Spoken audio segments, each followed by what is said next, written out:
BSSC, BPSC, शिक्षक अभ्यर्थी और इसी तरह के दारोगा परीक्षा हो या सिपाही परीक्षा हो या तमाम नियुक्ति के मामले में इनका कहीं न कहीं कभी क्वेश्चन वायरल होता है, कभी इनके प्रश्न पत्र में गलती होती है, 9 क्वेश्चन गलती हो जाता है। और ये तमाम गलती अनजाने में नहीं हो रही है, ये जानबूझकर एक गैंग है, रैकेट है, उसके माध्यम से कराया जाता है और इस तरह का माहौल खड़ा किया जाता है। क्योंकि जब भी नियुक्ति की प्रक्रिया शुरू होने को विज्ञापन निकलता है, इनके माफिया दलाल लोग बाजार के अंदर तहसीलदारी में लग जाते हैं। बीते 23 दिसंबर को बीएसएससी सीजीएल 3 की पेपर लीक हो गई, जिसके बाद विपक्ष में बैठी बीजेपी बिहार के महागठबंधन की सरकार पर हमलावर है। बिहार विधानसभा के नेता प्रतिपक्ष विजय कुमार सिन्हा ने बिहार के भ्रष्ट अधिकारियों को लेकर साफ साफ यह कह दिया है कि आने वाले दिनों में नीतीश कुमार को बिहार से उखाड़ फेंकेगी बिहार की जनता। युवाओं के भविष्य के साथ बिहार सरकार खिलवाड़ कर रही है, तो वहीं लगातार भ्रष्ट अधिकारी बैठे हैं तमाम विभागों में। कभी बीपीएससी की पेपर लीक हो जाती है तो कभी बीएसएससी की, शिक्षक अभ्यर्थियों को रोजगार नहीं दिया जा रहा है, तो वहीं मुख्यमंत्री नीतीश कुमार का बिहार से जनाधार खत्म कर देंगे बीजेपी के तमाम नेता, तो वहीं बिहार के बीजेपी की तमाम जनता। तो वहीं क्या कुछ कह रहे विजय सिन्हा, जो कि बिहार विधानसभा के नेता प्रतिपक्ष है, वो सुने आप। माननीय मुख्यमंत्री जी जिस तरह से प्रतिभा का हनन कर रहे हैं और युवाओं के भावनाओं से खिलवाड़ कर रहे हैं, ये दुखद और दुर्भाग्यपूर्ण है।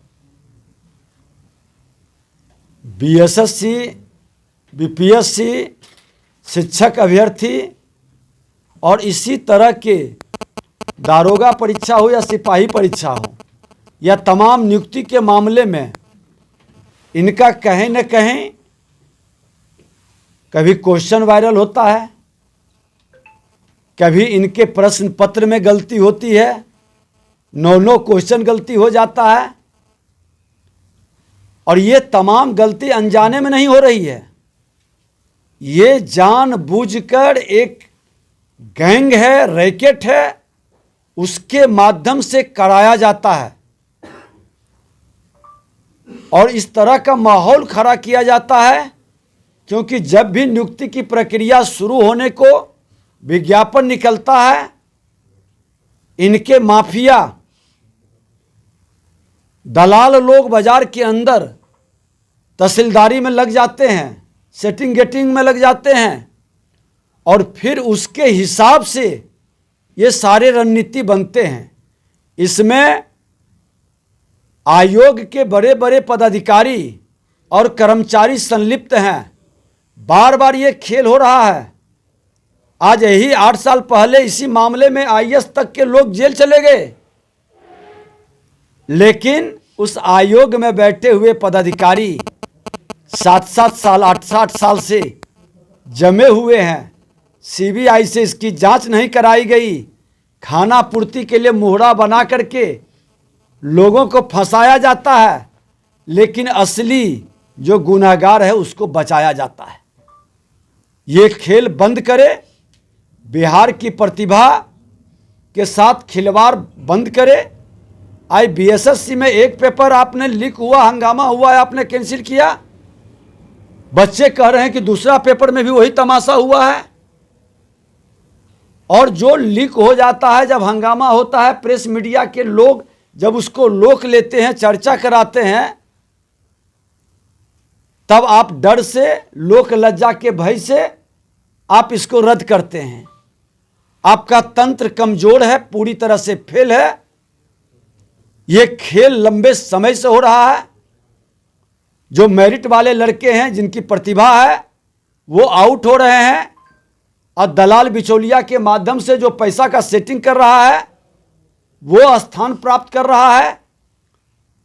पहले के भी तमाम विज्ञापन से बहुत सारे अभियंत्रणा वाले हों या शिक्षक अभ्यर्थी हों या बहुत सारे, आप उसमें टार मटोर कर करके पुराने नियुक्ति के विज्ञापन को रद्द कर करके या उसको रोक करके उसमें इफ बट लगा करके नए ढंग से परोसना चाहते हैं ताकि अपना सेटिंग, अपना व्यवस्था बना सकें।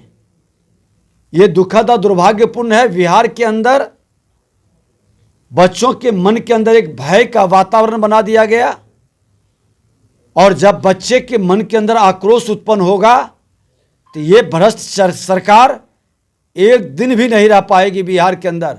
यही बिहार की धरती है। जब तानाशाह के विरुद्ध आंदोलन शुरू किया तो पूरे देश से सत्ता की विदाई हो गई, और आप सत्ता प्राप्ति के सपना मुख्यमंत्री जी देख रहे हैं।